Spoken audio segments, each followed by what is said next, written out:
Just took a records on nothing but a backpack. Been ready to go, born ready with the hashtag. Been ready to blow, calculator up in Baghdad. I need with the flow, so you know I'm a bat and I'm done with this. What's the lid on this? Fresh out of level up.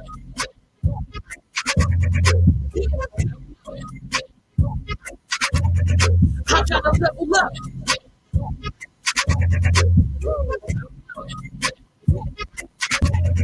I'm trying to level up for anything, something progressing. Like your passion project, builders and eggs. Stick this to grasses, sitting this reckless. Get whatever you can take with the masses. The ultimate levels to make it to heaven. That's what we thought like I'm making your breakfast. The rhymes that you spitting, they get to impress them. Hip hop is dying and stated the pressure. I'm here to revive it, say that ascension. He is alive and the savior has blessed him. Got more for days like I came to arrest him. But I'm free now, had to take me a second to level up. Getting lifting the devil up. Wanna go to war, then I'm lifting the metal up. I had enough of mediocre life, trying to step it up. So when it comes to winning, you I just can't. I'm trying to level up.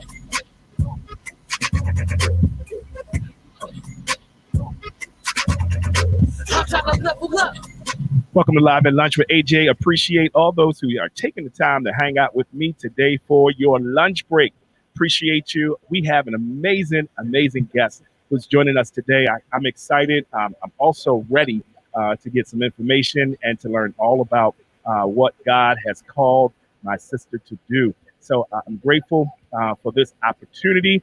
Right there, y'all hear my brother Loudmouth. Shout out to Loudmouth.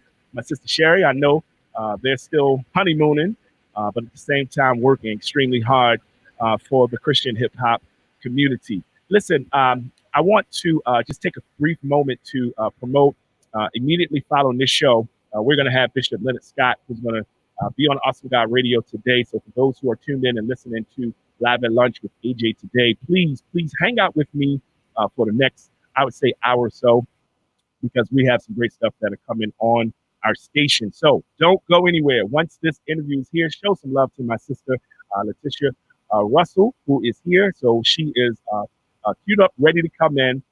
And I just want you guys to hang out with us here on Awesome God Radio, both the app and on all social media platforms. If this is your first time tuning in, please put the #1 sign up, share some love, some comments, ask questions, put them all in the comment section.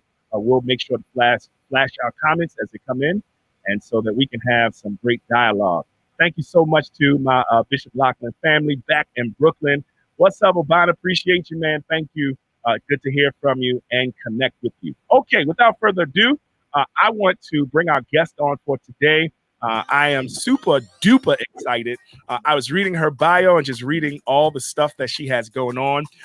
Definitely want to shout out to Coretta for introducing us, bringing us all together. I've had some amazing people. I've met some amazing people through Coretta, and I appreciate you. This shout out is for you, my sister. Thank you for connecting some amazing people.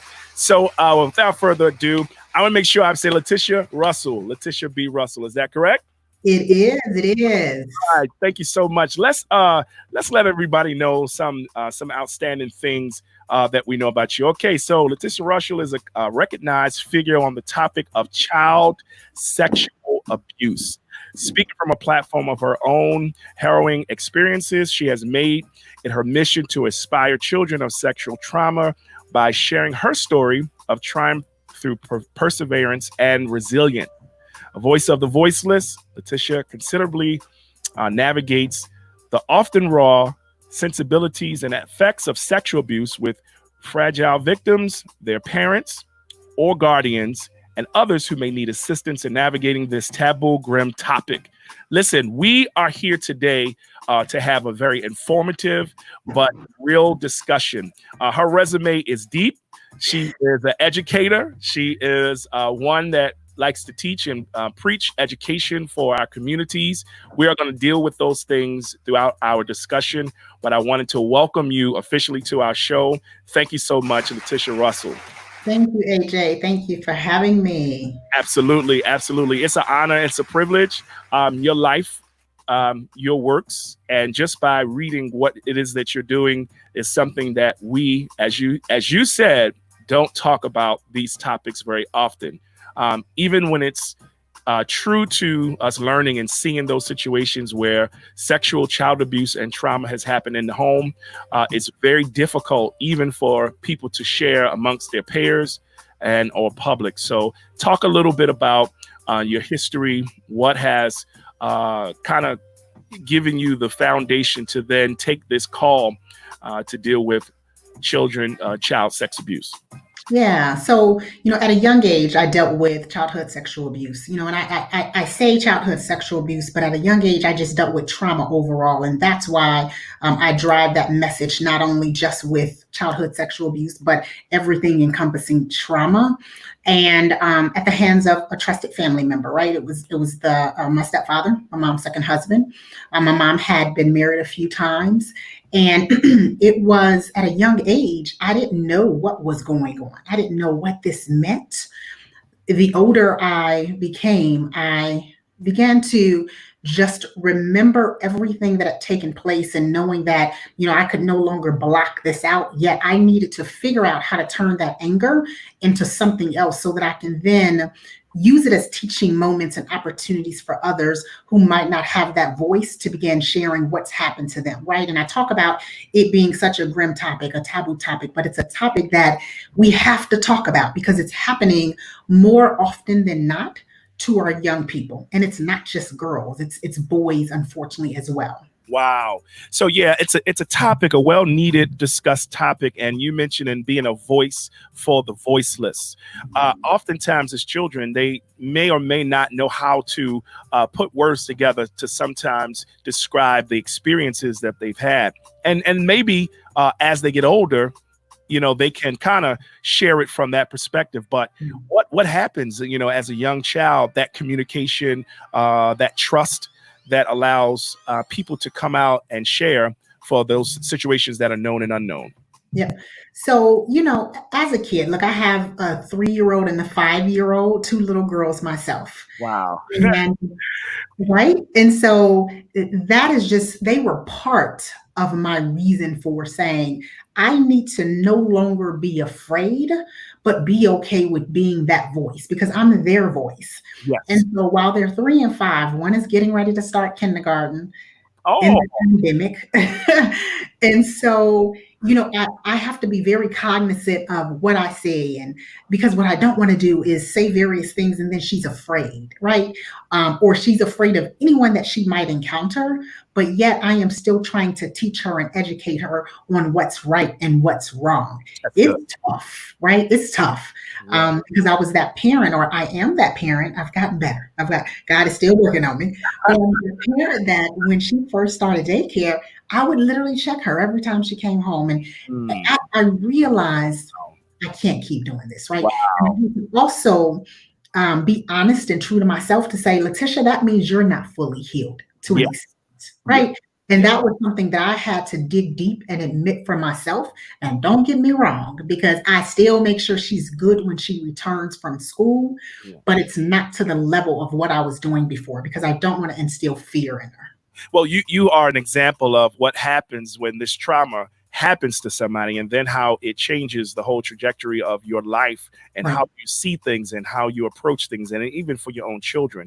So those sensitivities you understand from both a parent and for a child. Yeah. So help us to understand how how's that process? How do you in so many ways go about letting it be known that as Sister Coretta showed, that you are must have qualities, speaking on topics such as this, that you're approachable, you're warm, you're welcoming into allowing people to feel comfortable, whether it's a boy or girl or anybody who's experienced trauma. How important those qualities to have? Yeah.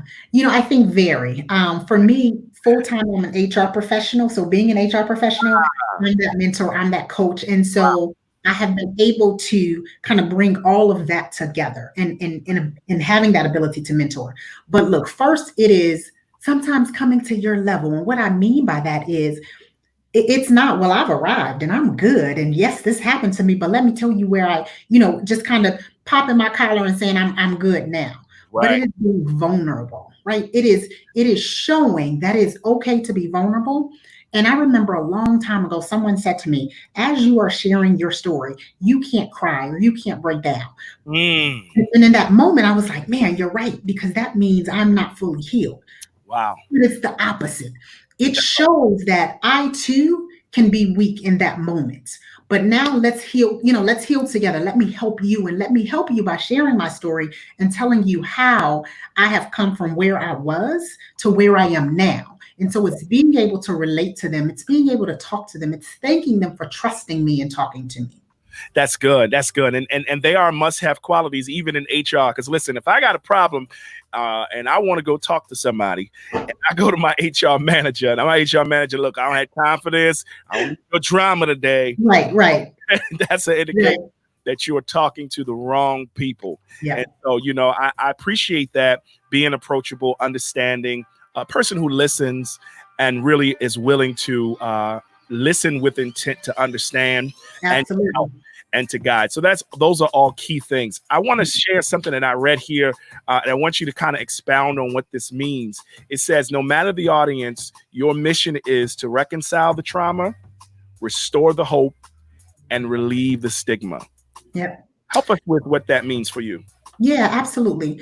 It is no matter the audience, no matter who you're in front of, it is this stigma of, I can't talk about this, right? We can't talk to our young people about this because they're not ready. They're not able to receive or hear it. And for me, it is, but they are. Look, this happened to me at a very young age. This does not discriminate. And again, it is not just sexual trauma. Again, I'm a bald sister, right? And so trauma is me dealing with alopecia as well. It is dealing with the various ailments. And so it is getting in front of it before it's happened. And then now we're trying to clean up and we're trying to figure it out. So I want to relieve that stigma because we need to talk about it, right? We need to be able to get in front of the churches, get in the school systems and educate people.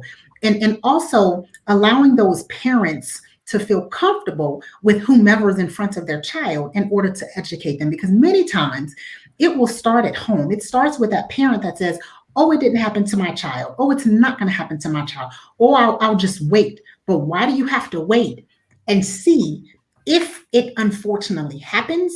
But it is opening the door and keeping that line of communication open for your child, even for those tough conversations that you're afraid to have. Wow. That's pretty deep because, sometimes we think and believe that the person who is experiencing the trauma is the one that needs help. But sometimes, as you mentioned, the household, the family, the surrounding factors that kind of play a part in why this person is experiencing trauma is also needing to be educated. So that reconcile to trauma is important. It is. And it's, something as, and I say as small as, my 5-year-old came home from school last week. She's in a very small class for daycare. And she said, Mommy, I don't want to go back. I don't like it. It's a little boy. Mm-hmm. And normally we get so wrapped up into what we're doing. We're so busy. We're working parents that we would have just said, oh, it's okay. You have to go back to school. But I realized that in that moment, I had to say, baby, tell me why. Did something happen? Or are you just not wanting to go? But come to find out, she just doesn't want to work. She just doesn't want to go. I mean, I just want to play right now, right? Yeah. But regardless of that being her reason, I had to step back and hear and listen to what she had to say. Absolutely. And there's a responsibility there too. The behavioral stuff is a product of, sometimes maybe wanting to be heard, just as attention. But then there's some real life traumatic things that happen that doesn't happen or resolve itself in one conversation. Absolutely. So talk about a little bit about the process, the healing process, and what does that mean and how do you see that? Yeah, you're right. It doesn't happen in one conversation, in one moment. It happens over time. Each time you tell your story, you are given a piece of yourself, right? Wow. Each time you decide to come out and say, this happened to me, that is you healing. And if you're not healed, you draw unhealthy relationships, you draw unhealthy people to you. And so the healing process takes time. It is each time you open your mouth to tell your story. It is each time you bring that young lady or that young man under your arm to say, how can I help you, right? How can I support you? And for me, it was staying in the word.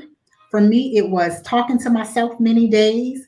It was counseling. It was talking to my husband. It was even those moments of saying, I can't do this. I can't talk about it, because each time I said it, it was, yeah, you can.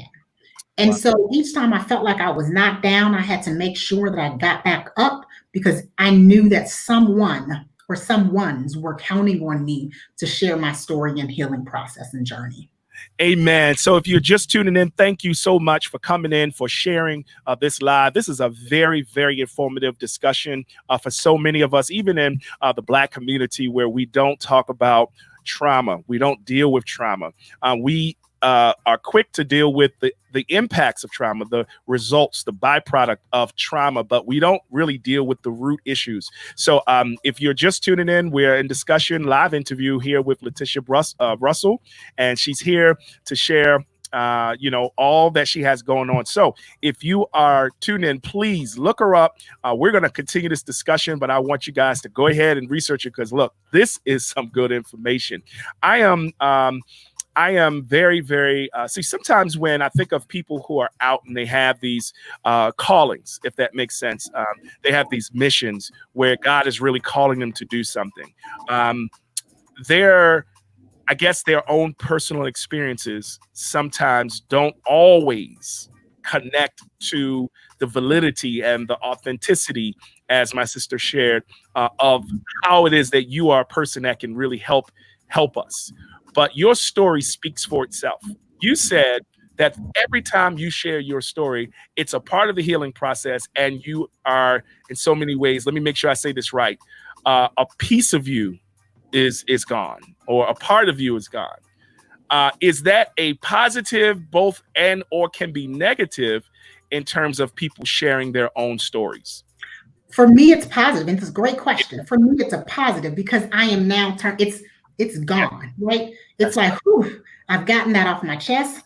I'm able to now receive other messages and questions that might come about this journey. So it's not that I'm sharing the story and now I'm drained because, oh my goodness, I can't believe I'm now sharing it again.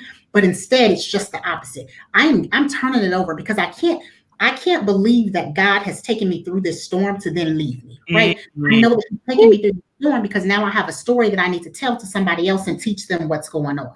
And so in many instances, we take so much time in asking why, but I had to flip it and say, why not me? He gave me this. And while it hurts, and while I hate that it had to be this, I know that He took me through that storm for a reason, right? He had the blueprint well before I did. And so now everything that I say, every platform that I stand on, it is a teaching moment for everyone else to understand. It's not a pity party, but yet it's a teaching opportunity. Teaching opportunity, and you as an educator know well how to create teaching opportunities for all of us. So how can we get information, not just on what it is that you're called to do, but what are some good resources that we can use so that we can be more educated with trauma, especially with children, but both also boys, as I see in the comment section, and for others who may not know how to generate or create those discussions. And I want to share this statistic that you put here. Every 92 seconds, an American is sexually assaulted, and every 9 minutes, a child is assaulted. What startling statistics that really helped us to realize how relevant this is. Every 9 minutes, some young child has been assaulted, sexually assaulted. And so we check our children when they come home. I know and I'll give a shout out to our child care providers and our camps. Amazing. And I know what some people are saying, well, that's true for everybody. And we trust them. They're in Christ. They have raised all of, two of our children. But that might not be the case for every place. And not only that, at home, Thanksgiving, Christmas, I know we're on pandemic now, but in other places, if we're educated to these are things to look out for, the awareness of what's happening with our children, to somehow be proactive with trying to prevent these traumatic experiences of child sexual abuse. Yeah. So I know I said a lot there, and I apologize, but I wanted to at least unpack what I was thinking about in terms of preventive measures. Yeah. So my website, I have some resources as well, and that's latishabrussell.com. And what I also do, there is an organization called Darkness to Light, amazing organization that also gives you tools and techniques in how to deal with this if unfortunately you are one that has either been the victim or you are a provider of someone that's gone through it. But just in general, it gives great information. So Darkness to Light is a great resource. And then again, on my website, I also provide some resources.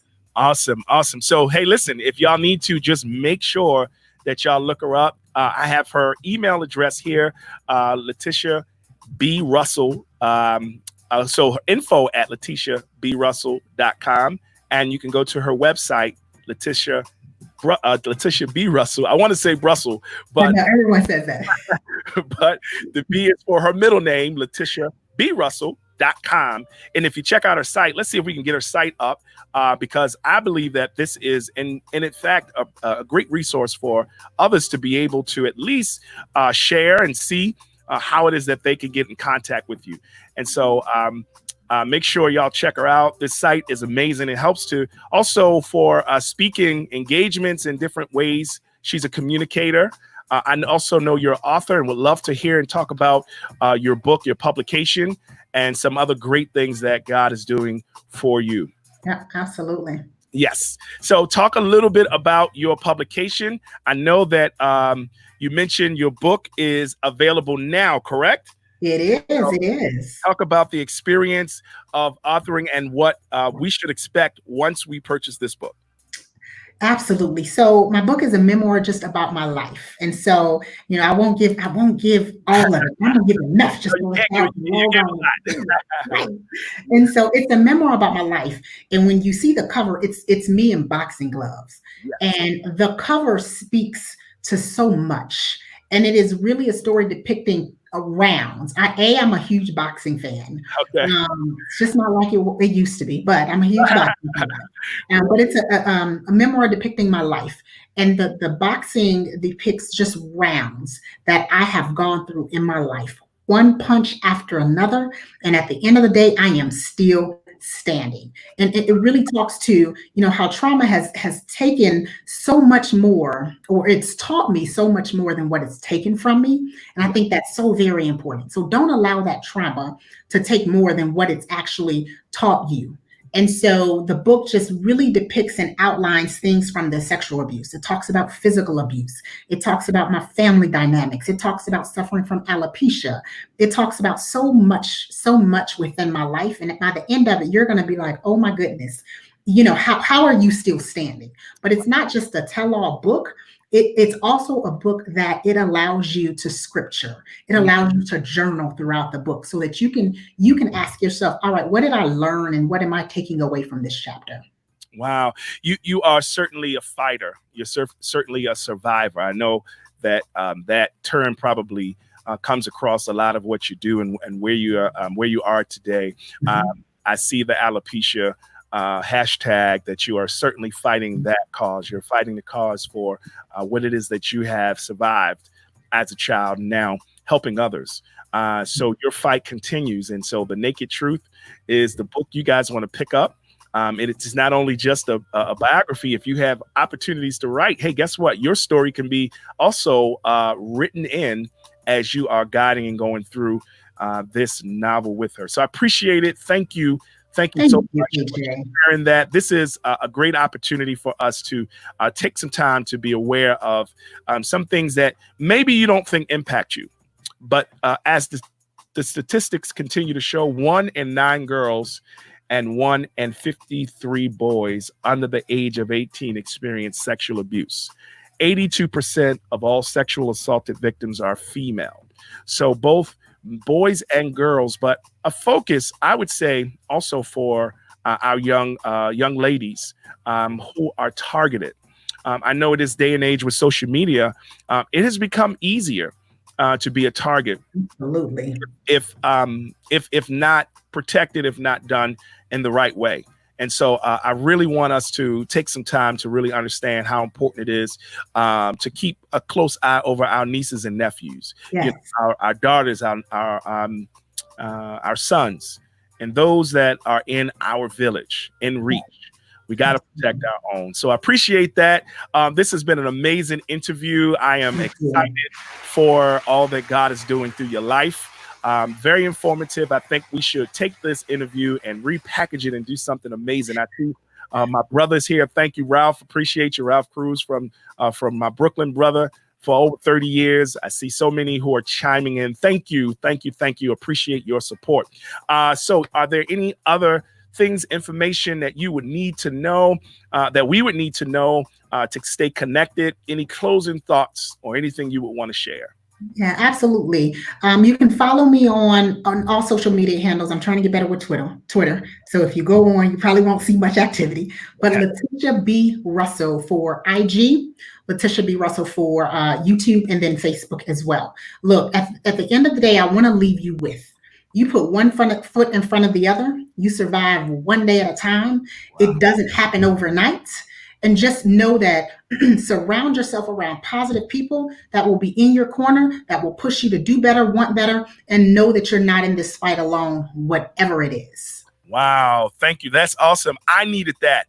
More than anything, I needed that. Thank you, Lillian. Appreciate you for joining and tuning in. This has been a great interview. I am so blessed. I'm encouraged. And to know that there are resources, to know that should these things happen, I have an 11-year-old daughter. I love her to pieces. I don't know any perfect children out there. If you do, let me know. I would love to meet them. So this information does impact home, and it is really something to consider, so that we watch out for these things and really respond to them in the best way. So appreciate you. We got to have you come back. My show, I'm a member of the Good Life Gospel Show on Saturday mornings. Awesome. And so we got to bring you back so that you can be a part of our Good Life platform, where all of our other co-hosts will be there. All right. Absolutely. Thank you so much for having me. I appreciate you. Yes. And I give a quick shout out to Coretta Doctor, just to say thank you. I appreciate everything that you've done as well. Coretta is the bomb. And so Coretta is, I appreciate us. We are partnering together to meet some people. Before you go, let everybody know what area you're from. Our platform has really been a lot in the DMV area, Baltimore, Virginia, DC. And so we're having people from different parts of the country now. So I always like to give a shout out to where you're from. Yeah, I reside in Atlanta, Georgia. I'm from the Midwest, but I've been in Atlanta now for I think almost 13 years, 12 or 13 years now. Yeah. Excellent. Awesome. So thank you. Appreciate you. We'll have you come back soon. All right. Yeah, thanks. Right. Have a good one. You be blessed. Take care. All right. Oh man, what an amazing interview. Amazing time to share such meaningful discussion. I'll be honest with you, I am in my own right a fan and an advocate for education. And I know some people feel like, well, I'm in a trade. I have what I have and I do what I do. But education is important. And my sister is an educator. She's finished her, went through school, undergrad. She's finished her master's, and she's utilizing her education in conjunction with her purpose to really bring about some amazing things that's going on. And so when we think about child sexual abuse, when we think about even what it means and how we understand how these things happen, there are some risk factors that we need to, talk about. And our interview didn't allow time to really dive into those things, but I want you guys to take time to really research, to read, to educate yourselves. If you're parents, if you are teachers, if you are educators, or if you're just someone just passing through, listening to this live, please, I'm urging you to really educate and keep yourself up, and then reach out to Latisha, Latisha B. Russell.com, and just reach out to her and say, I may have some concerns. I would love to have some advice, and I'm sure she will help you. Well, Live at Lunch has been awesome today. Thank you all for such great comments. You guys have really shared and encouraged us with all of your comments and your engagement. It makes a brother and sisters feel great about what we're doing live. So until next time, Live at Lunch, we'll see you next time. Thank you so much. Make sure you join right after this at 1 p.m. Eastern Time, 12 p.m. Central.